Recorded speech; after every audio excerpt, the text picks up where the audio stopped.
Welcome back to another episode of Full Circle with me, Onyx, and let's keep going on this endless journey of magic, mysticism, self help, like a holistic, integrated experience, empowerment, etc., etc., etc. So, a couple days ago, I was just sitting in my room like this, and I found myself kind of going through a portal that just kind of appeared, and it looked it felt similar to a mental breakdown, an anxiety attack, a panic attack, fear. And I'm kind of and that was like on the surface of this portal. And it was like a portal of chaos. And I went through it. Of course I went through it. It was to my left. I had to go through it. I was just being near it. I was in a weird way experiencing it and going through it. And I'm like, there is no there's nothing making this happen. It's just happening. How do I explain to my friends and family I'm going through a portal of chaos today, this afternoon, and it feels like a mental breakdown. And as I was going through it, on one side of the portal is death, the side you have to enter. And on the other side, as you go through it, chaos is like in the middle. And then new life, birth, is on the other side. So it was a portal of life and death, or I should say, death and birth. And I was like, and then through that experience, I learned chaos is like the old version of you, not able to pass. Therefore, it dies. Therefore, it's kind of left behind. It's like a forced shedding. And as you move through it, things are dismantled. And then what can survive it moves through it and stays with you. But then you also might, with this new freedom of those things left, you might get things, new insights, new awareness, a new pattern might reemerge as rebirth, something fresh and new, seeing with new eyes, having a greater clarity. And I'm like, so like in the blink of an eye, you can have a life death experience in one breath. And for me, that happened, I would say, on the psychological level. Um, and I was like, wow, this is the first time I was aware enough to see I was moving through this like fifth dimensional portal. And I learned the sensation, these feelings of chaos are normal and natural part of life. And so then that quote came to my mind. What is normal for the spider is chaos to the fly, which really makes sense. Death or a new experience or the end of an experience, being at a plateau, hitting a new horizon, when your own biology, when your psychic neurology hits its limit and it's forced to adapt to enter the next moment, can cause a sensation, a feeling of chaos, dread, existential dread. So I knew I experienced a lot of existential dread all the time. I'm like, it's weird.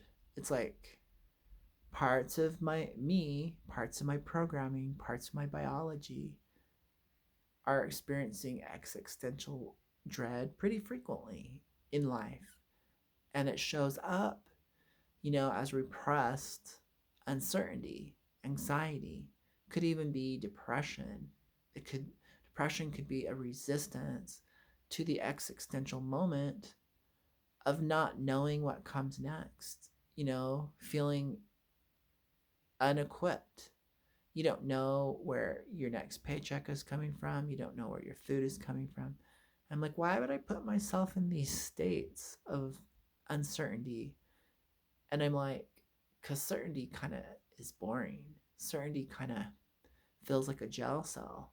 So a lot of times I feel trapped between feeling so much stability and certainty that I feel like I'm caught in it. I'm trapped in my body, and I'm trapped in a life I don't like.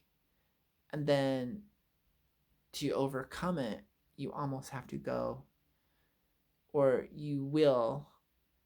It is the level of severity or intensity could vary. Could be pleasurable, could be not pleasurable. But you're gonna have to get comfortable with sensations of existential dread, of chaos. And you, that is you, will live through it, which is really kind of comforting. That just knowing you will live through death, you will live through every kind of death, you will live through every kind of dread, you will live through every type of transformation and chaos sensation. You will live through it all. And that kind of got a little abstract, but so that's really what inspired these videos right here. So most of my videos are inspired by internal and external experiences. And so, which is really kind of the point. When you're going to level up magically, when you're going to be a true wizard or witch, you're working with the forces of change. How could you ever think that wouldn't be applied to you? If you're going to have a lightning bolt shoot through your body and out your hands, it's going to affect you as well as your target. So if you're going to be working with intense forces, those same forces that you're trying to harness and use, they're going to move through you. You are a portal, and you're going to experience it on many levels, mind, body, and spirit. So just because, and so this is actually how shamanism works. Boom. So there's like a little special note right there for some people. How does it all work? Because it's all integrated. It's all connected. So if you affect change on one plane, it's going to affect change on other planes. And it could work in your favor or not. When you're not experienced, you can't predict the change. Therefore, it seems like a big oops or unpredictable yikes. But anyways, so integration becomes very, very important. So healing is necessary for leveling up in magic, because that's really what I'm interested in. I'm not gonna, sugarcoat it. If you're gonna work with forces, you're gonna be a witch or a wizard, okay? Screw mysticism, screw religion. Honestly, and this is the right attitude for witches and wizards. They're not devoting themselves to a deity like that. They're like, I want the power for myself, and I'm going to wield that power. If some benevolent being wants to work with me, great. But the reality is, I'm power hungry. This is really what sets wizards apart. Okay? It's not to make the world a better place. It's really for personal gain. So it is a selfish art. It just so happens that we are full spectrum beings. So even selfish people, for their own selfishness, will do good in the world to feel good about themselves. So capitalize on your selfishness and do some good service. So, paradox. Anyways, moving on. So, we already talked about purification in the last video as we were talking about Earth, and it was connected to leveling up your nervous system so you could then use your psychic abilities. And we want these abilities mostly to affirm and confirm these experiences that you're having as you work with these different levels of reality that aren't fully perceived by your five senses, like the realm of spirit and spirits and beyond, different planes of existence. To be able to feel it, to be able to sense it on some level validates what you're doing, and in a weird way links the planes together to create real change. So it like authenticates versus it just stuck in a dream or a hallucinatory visual state with no results. You don't leave it up to faith, you don't leave it up to belief when you really want to get stuff done. Like, it's good to start off with faith and belief because your senses aren't developed. But the more you do the magic, the more your senses develop, which has to do with paying attention. And so your body becomes your number one tool. It's an instrument. And you are a tool. You are an instrument. And so you want to have the best functioning body, the best functioning mind, the best functioning energy. So we ended up talking about purification in the last video. But now we're moving into water, which was sensations, emotions, chemicals moving through your body. A lot of people are dysregulated. Their emotions are so overactive, responsive to their environment as they should be, and they end up dragging their body through hell. They drag their minds through hell, and they drag everyone else around them through unregulated emotions. You know, some people really have created an identity out of their emotions. They're like, I'm a water sign, this is how it is. I'm like, yes, it's a gift and a curse. And so what you get to do is really work on stabilizing, really looking on understanding. Emotions are reactive by nature. You know, it's a reaction. Powerful, very, but it's very reactive. And so you have to learn to think differently. You have to learn to ground. You have to really learn to honor the power that you are as an emotional person. So it gets channeled the correct way. And that's all I'm really going to say about that. But addiction, chemicals, and manufactured chemicals like certain pharmaceutical drugs and plant medicines, these are chemicals is a language of the body. And it's we have two forms of communication in our body: the electrical nervous system, and then we have the chemical, endocrine, hormonal.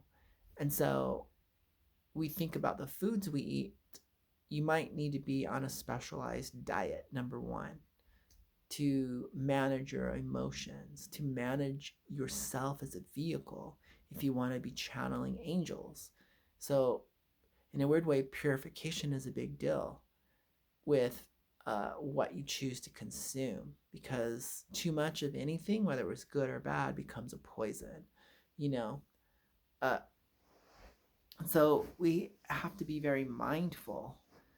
And so being mindful automatically starts to create wholeness. So I would say over 50% of the people who are in therapy really can't regulate their emotions, and then we look to the food that they're eating and they have like addictions that they won't give up, and which keeps them polarized, which keeps them in their disorders. High sugar, high processed foods, and medication, you don't have the right minerals in your body to balance you out. You don't have the right nutrients. You're not eating clean. And so we do ourselves a disservice in modern culture, and we become very dysregulated, out of balance. And all that was preventable.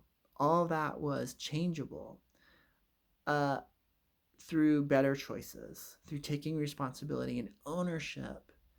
So I know I have to eat a certain way to perform a certain way.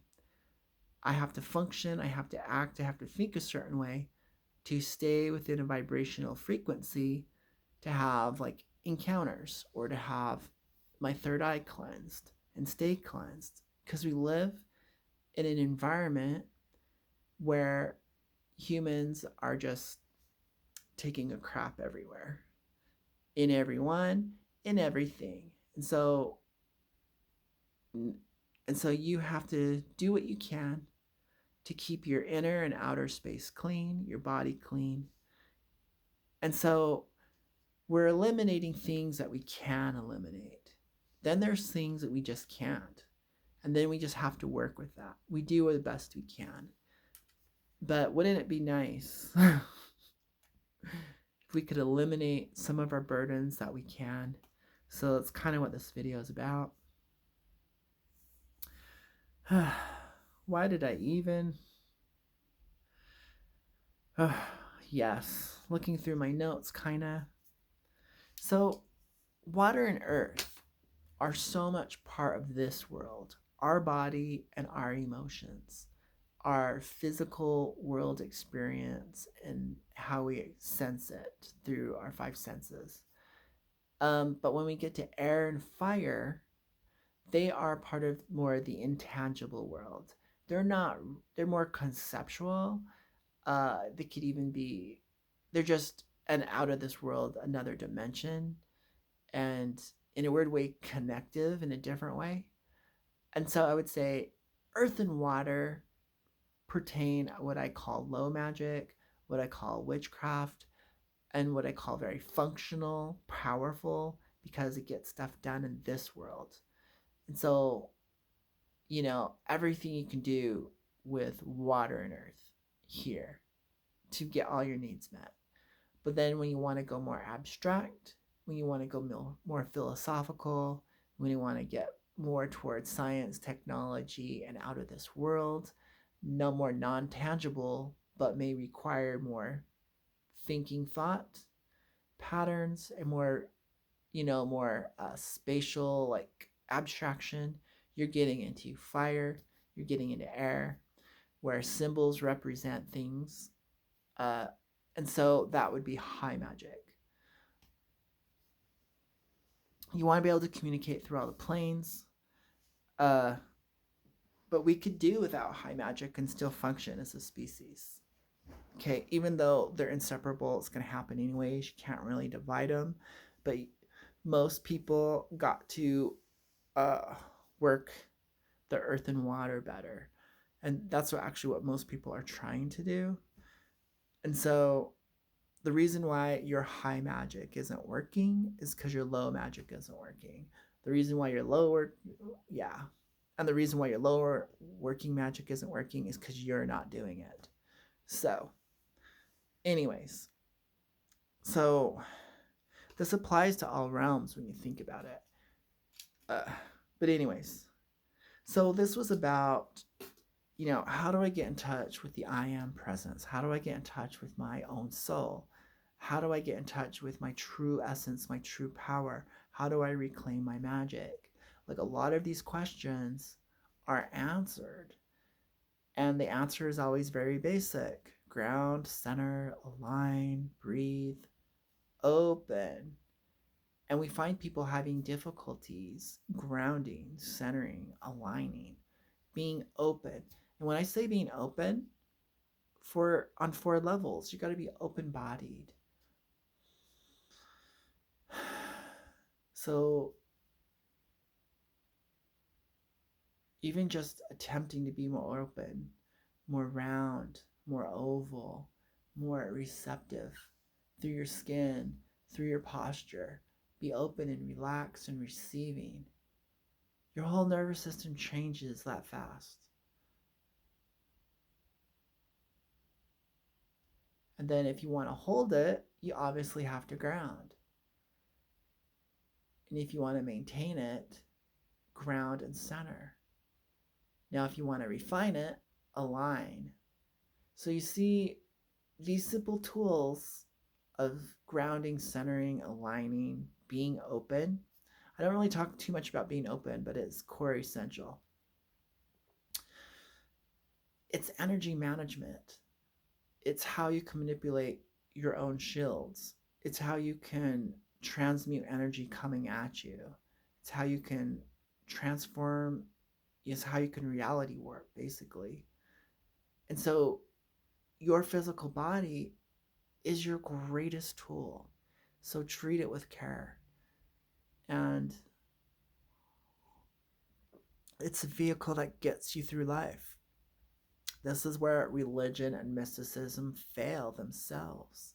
And this is where their vision. So we look at the purpose of people who want to be mystics are failing their physical body for air and fire element experiences. But you can do it in an integrated where it's not expensive, where you don't have to sacrifice one over the other. So in the duality of spirituality, they favor the higher chakras. They deprive the body and their senses and their desires. But magic is all about desire, but it's also about balance. So magic, the true purpose of the wizard is to bring balance, to align, to correct the incorrect patterns moving. So as patterns morph, move, and change, there is a wizard stabilizing it, augmenting it, correcting it, assisting with the universal pattern as it's translated into the physical pattern. And so you then become a co-creator with higher powers that may assume the form of a higher self, an angel, a god. But once you start working into the realm of fire, the fire comes down to earth, okay? And the fire moves back up. So you become a channel. And the quickest way to get clear messaging moving back and forth is through the purification. But anyways, moving on, all things magical. So one of the biggest hurdles in magic and mysticism is that troublesome thing called death. And death, in a weird way, is the lord of magic and mysticism. Without you being able to cross that threshold and return, and a dramatic situation would be the shaman who might go through a spiritual illness or a real death and come back. You can do this on different planes in different ways, but to tiptoe and look over the edge of of death, the unknown, and then to come back riding that edge, is where the realm of wizards, witches, and change happens. So you got to be pretty brave, okay? Your curiosity has to be stronger than your fear. But that's kind of what's going on with all things spiritual.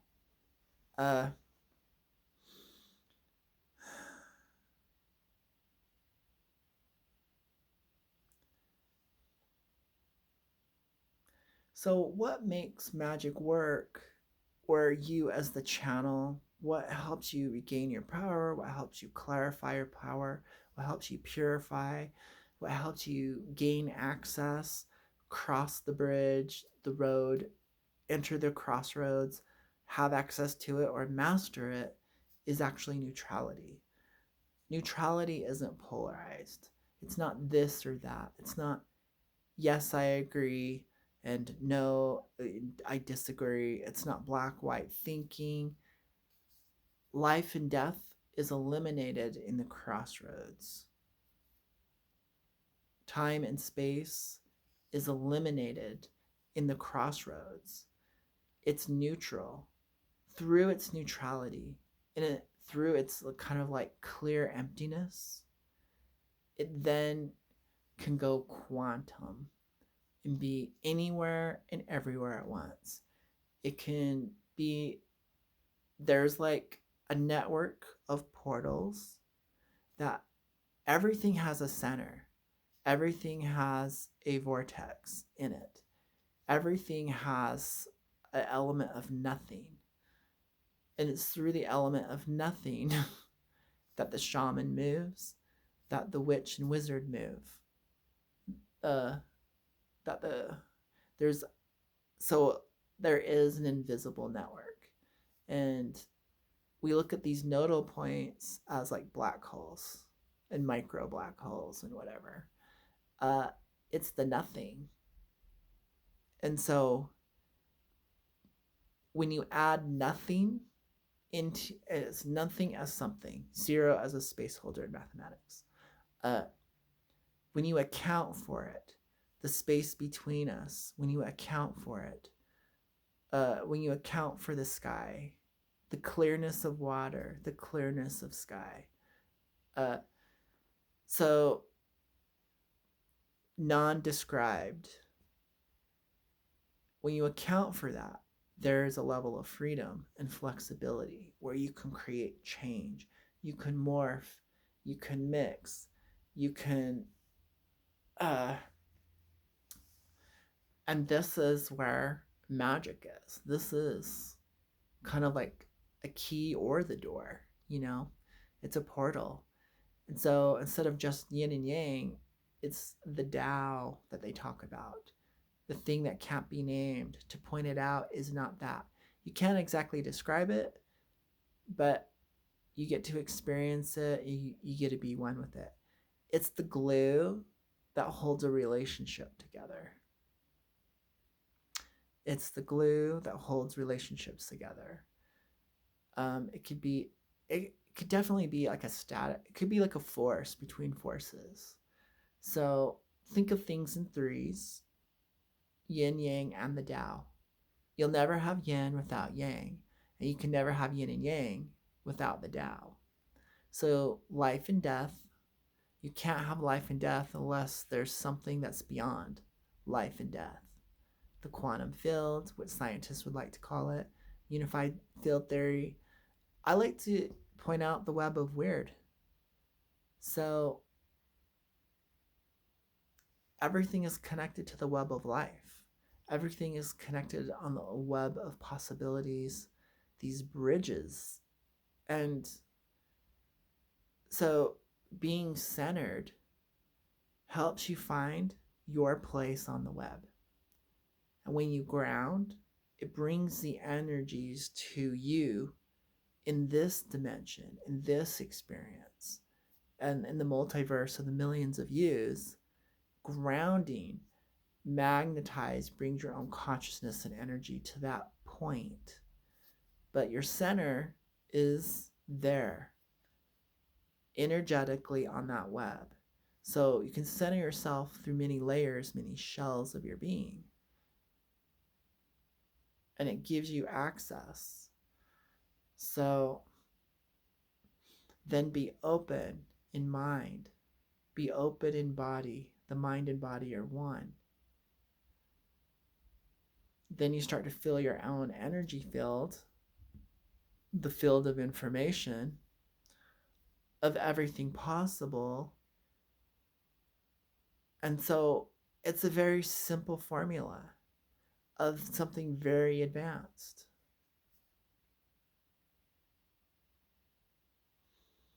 Then you can get your downloads. Then you can communicate across space and time. So nothing is immeasurable, and it is infinity. Space and time I like to call eternity, and it's objectable.